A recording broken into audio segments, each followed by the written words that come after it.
ذات اقدس بھی خود پاک صاف اور ستھری ہے، تو اللہ تبارک و تعالیٰ کی ذات بھی صاف ستھری، تو اللہ کو لوگ بھی صاف ستھرے ہی پسند آتے ہیں۔ اسی لیے اللہ نے فرمایا کہ اللہ پاک صاف اور ستھرے رہنے والے لوگوں سے بڑی محبت کرتے ہیں۔ اور پھر جس نبی کے ماننے والے ہم ہیں، اس نبی کی ذات اقدس بھی خود پاک تھی، صاف تھی اور ستھری تھی۔ اس نبی نے بھی ہمیں پیغام اور درس دیا ہے اس بات کا کہ پاکی، صفائی اور ستھرائی ایمان کا ایک اہم حصہ ہے۔ ایک مسلمان اور وہ ناپاکی کی حالت میں اپنے دن کو گزارے، ایک مسلمان اور وہ ناپاکی کی حالت میں اپنے ایام کو، اپنے وقت کو گزارے، یہ مسلمان کی شان کے خلاف ہے۔ اور پھر جو آدمی نہ پیشاب کے قطروں سے بچتا، نہ پیشاب کی چھینٹوں سے بچتا، کہ جس کو ہم ناپاکی سمجھتے ہی نہیں ہے، اور بڑے دھڑلے کے ساتھ یہ کہتے ہیں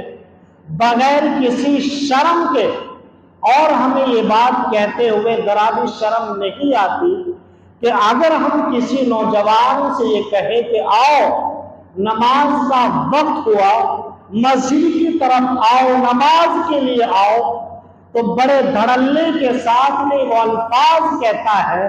کہ میں نماز اور مسجد کے قابل نہیں ہوں، اس لیے کہ میں پاک نہیں ہوں۔ اگر اس سے کہا جائے کہ کون سی ناپاکی آپ کے ساتھ ہے،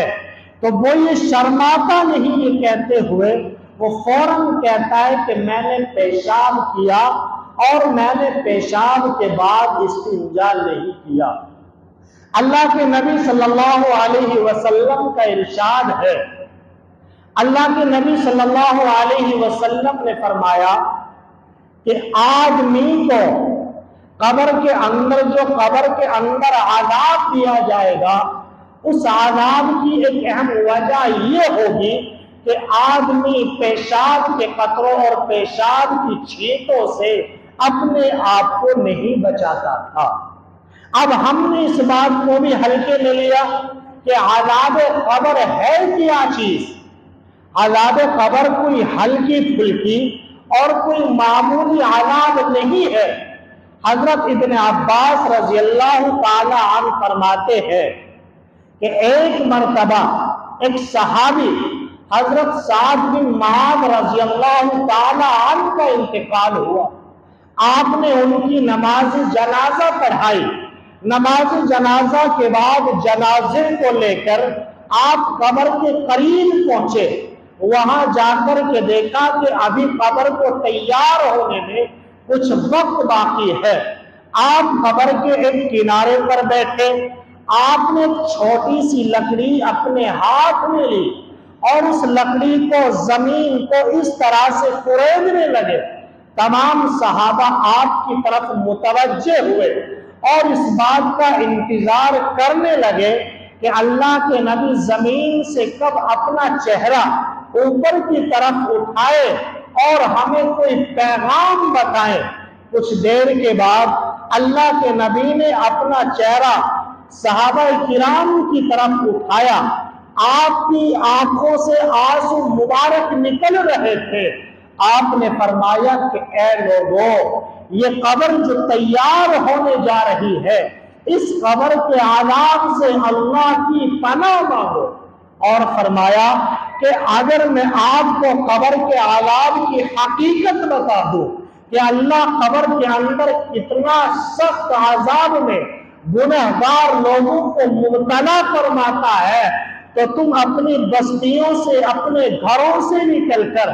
جنگلوں کا اور بیابان جگہوں کا راستہ اختیار کرنے لگو۔ آپ اپنی بیوی بچوں کو چھوڑ دو، اپنے گھروں کو چھوڑ دو، جنگل میں بھٹکتے پھر جاؤ اور اللہ سے قبر کے عذاب کی پناہ مانگنے لگو۔ کتنا سخت عذاب ہوگا۔ اللہ کے نبی صلی اللہ علیہ وسلم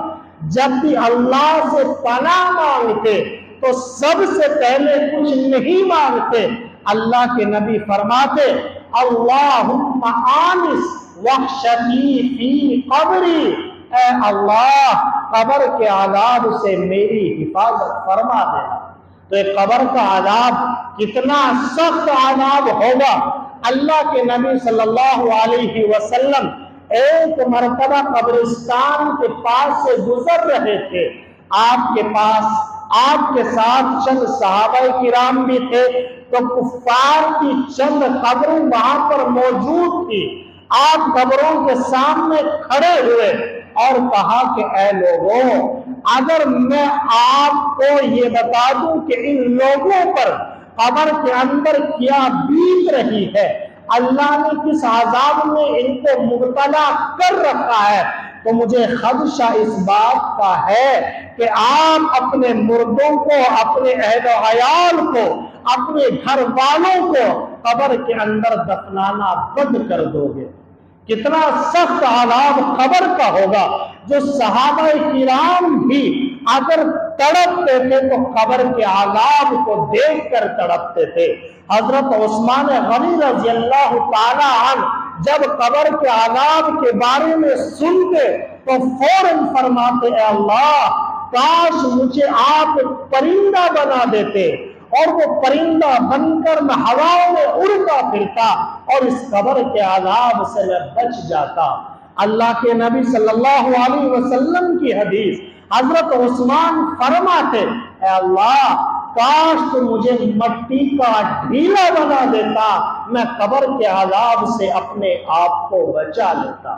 تو میرے بھائیوں، یہ قبر کا عذاب کتنا ہولناک اور کتنا خطرناک ہوگا، اور یہ قبر کا عذاب کس وجہ سے ہوتا ہے؟ اللہ کے نبی صلی اللہ علیہ وسلم نے فرمایا کہ قبر کا عذاب انسان کے ناپاک رہنے کی وجہ سے ہوتا ہے، اور جس ناپاکی کو ہم ناپاکی نہیں سمجھتے، ہم کھڑے ہو کر پیشاب کر دیتے ہیں، ہم پیشاب کے بعد استنجا تک نہیں کرتے، ہمارے پیر پر پیشاب کی چھینٹیں، ہمارے کپڑوں پر پیشاب کی چھینٹیں، اور پھر ہم بڑی بے شرمی کے ساتھ یہ بھی کہہ دیتے ہیں کہ ہم ناپاکی کی وجہ سے نماز نہیں پڑھ سکتے۔ اور جو آدمی نے اپنی عادت ناپاک رہنے کی بنائی، ایسے بہت سارے جوانوں کو دیکھا گیا کہ ان کے والد کا جنازہ پڑا ہوا، لوگ دور و دراز سے نماز پڑھنے کے لیے آئے، لیکن نوجوان بیٹا یہ کہہ کر اپنا عذر کر دیتا ہے کہ میرا جسم اور میرے کپڑے اس لائق نہیں رہے کہ میں اپنے باپ کی نماز جنازہ میں بھی شریک ہو جاؤں۔ اس لیے میرے بھائیوں، یہ کتنی بڑی بدقسمتی کی بات ہوگی۔ اس لیے نوجوان ساتھیوں، آپ سے یہ درخواست اور یہ پیغام کہ اللہ کے نبی صلی اللہ علیہ وسلم نے جو طریقہ زندگی جینے کا ہمیں بتایا، ہم اللہ سے محبت کرنے والے،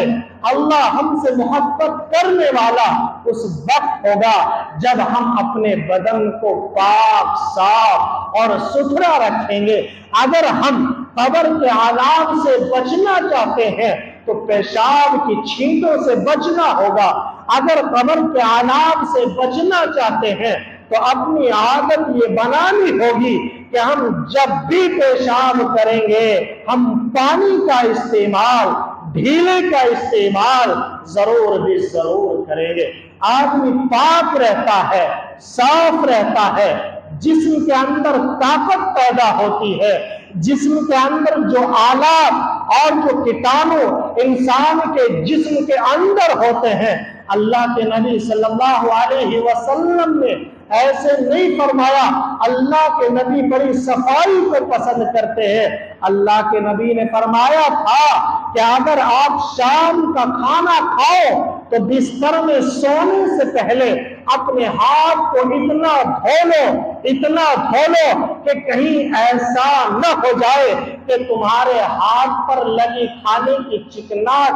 آپ سو جاؤ اور رات کی تاریکی میں کوئی ایسا کیڑا مکوڑا آپ کے کھانے کی خوشبو کی مہک سے آپ تک پہنچ جائے اور وہ آپ کو نقصان نہ پہنچا دے۔ اللہ کے نبی نے فرمایا کہ اگر آپ صبح کو اٹھو تو سب سے پہلے یہ اعلان اور سب سے پہلے یہ کام کرو کہ آپ اپنے دونوں ہاتھوں کو دھو، اس لیے کہ رات میں آپ جب سوئے آپ نیند کی حالت میں تھے،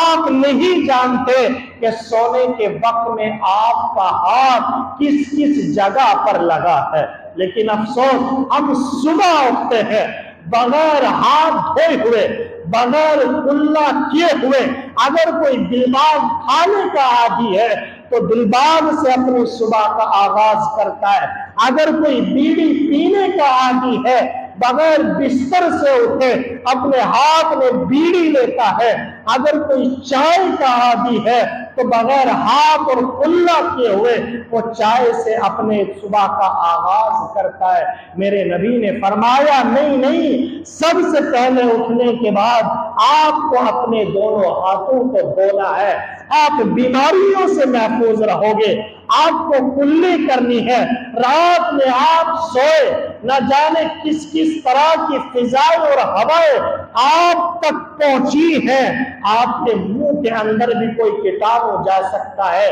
اس لیے اپنے منہ کو بھی صاف کرو، اس کے بعد میں کھانے کا استعمال کیا جائے۔ اس لیے میرے بھائیوں، خود اللہ بھی پاک ہے، صاف ہے اور پاک اور صاف لوگوں کو پسند کرتا ہے۔ ہم جس نبی کے امتی ہیں وہ نبی بھی پاک ہے، صاف ہے، ستھرا ہے، وہ بھی پاک اور صاف ستھرے لوگوں کو پسند کرتا ہے۔ اب اس کے بعد بہت سارے لوگوں کا عذر یہ ہوتا ہے کہ ہم پیشاب کرتے ہیں لیکن پیشاب کے بعد قطرات آتے ہیں، اس کا حل بھی اللہ کے نبی صلی اللہ علیہ وسلم نے نکالا۔ ایک ہے استنجا عام طور سے ہم اس کو کہتے ہیں کہ آدمی نے پیشاب کیا، پانی سے اس جگہ کو دھو لیا، ہم نے اس کو استنجا کیا، لیکن استنجے سے اوپر کی ایک چیز ہے استبرا۔ کیا چیز ہے؟ استبرا، جس سے پیشاب کے قطرات کو خشک کرنا اور سکھایا جاتا ہے۔ اگر کسی آدمی کو خطرہ اس بات کا ہوتا ہے کہ میں پیشاب کرتا ہوں، پیشاب سے فارغ ہونے کے بعد جب اس جگہ سے اٹھ کر چلا جاتا ہوں تو میرے قطرات نکل جاتے ہیں، تو ان لوگوں کے لیے اس چیز کو واجب کیا کہ پانی کے استعمال سے پہلے یا تو آپ ڈھیلے کا استعمال کرو یا ایسا ٹیشو پیپر کا استعمال کیا جائے کہ جو خشک کر دے آپ کے پیشاب کے قطروں کو۔ اور یہ طریقہ بتایا کہ جب آپ پیشاب سے فارغ ہو جائیں فوراً کھڑے نہ ہو بلکہ کچھ دیر بیٹھے رہیں اور پیشاب کرنے کی جگہ پر ڈھیلے کا استعمال کریں، ڈھیلے کو لگائیں اور ذرا سا اپنی جگہ سے اٹھے، ذرا سا اٹھنے کے بعد اپنے جسم کو حرکت دیں، اپنے پیروں کو حرکت دیں، اپنے پیروں کو چلائیں اور پھیلائیں اور پھر زمین پر اسی طرح سے جس طرح سے ہم نے پیشاب کیا اس طرح سے بیٹھ جائیں اور تھوڑا آگے کی طرف جھک کر زور سے جان بوجھ کر جس طرح سے آدمی کھانستا ہے، مٹھارتا ہے، اس طرح سے کھانسے تاکہ پیشاب کی نلکی میں رکے ہوئے قطرات آپ کے جسم کی حرکت سے باہر آ جائیں، اور پھر جب آپ کو اطمینان ہو جائے کہ اب قطرے آنے والے نہیں ہیں، پھر اس کے بعد آپ کو پانی کا استعمال کرنا چاہیے۔ اس کو کہتے ہیں استبرا۔ یہ مسئلہ بھی ذہن میں رکھ لے، اگر کسی آدمی کے قطرات ٹپکتے ہوں بعد میں تو اس کے لیے ڈھیلے کا استعمال اور یہ طریقہ جو میں نے بتایا اس طریقے کا کرنا واجب ہے۔ صرف پانی کے استعمال کرنے سے وہ آدمی پاک نہیں ہو جاتا۔ آپ تدبیر کریے جو آپ کو بتایا گیا، اور اس کے بعد بھی استبرا اور استنجے کے بعد بھی اگر قطرات آتے ہیں تو پھر اس نماز کو، اس پاکی کو آپ اللہ تبارک و تعالیٰ کے حوالے کر دیجئے۔ لیکن ڈھیلے کا استعمال میڈیکل کے اعتبار سے بھی فائدے مند ہے۔ بہت سارے نوجوانوں کو جو بیماری کمر کٹنے کی ہوتی ہے اور وہ کمر کٹنے کے مرض میں مبتلا ہے، اگر کوئی آدمی ڈھیلے کا استعمال کرے گا اور اس طرح کا طریقہ استمرا کا کرے گا تو پھر اس طریقے کی وجہ سے وہ آدمی کمر کٹنے کی بیماری سے بھی محفوظ رہے گا۔ اس لیے میرے بھائیوں، آپ کو صرف یہ پیغام دینا تھا کہ ہمیں جو طریقہ نبی نے بتایا اس طریقے کے اعتبار سے ہم زندگی گزارے۔ ہمیں ہر وقت پاک رہنا ہے، صاف اور ستھرا رہنا ہے، اور یہ جو ہم بغیر احتیاط کے پیشاب کر دیتے ہیں، پانی کا استعمال نہیں کرتے، جہاں چاہا وہاں کھڑا ہو کر ہم نے پیشاب کر دیا، ہمارے پیر، ہماری ٹانگ، ہمارا بدن، ہمارے کپڑے سب پر پانی کے اور یہ جو پیشاب کے قطرے ہوتے ہیں، ان پیشاب کے قطروں سے ہمارا جسم ناپاک ہوتا ہے۔ تو ناپاکی کی حالت میں مت رہیے، ہر وقت پاک اور صاف رہیے۔ اللہ تبارک و تعالی عمل کی توفیق عطا فرمائے۔ سنت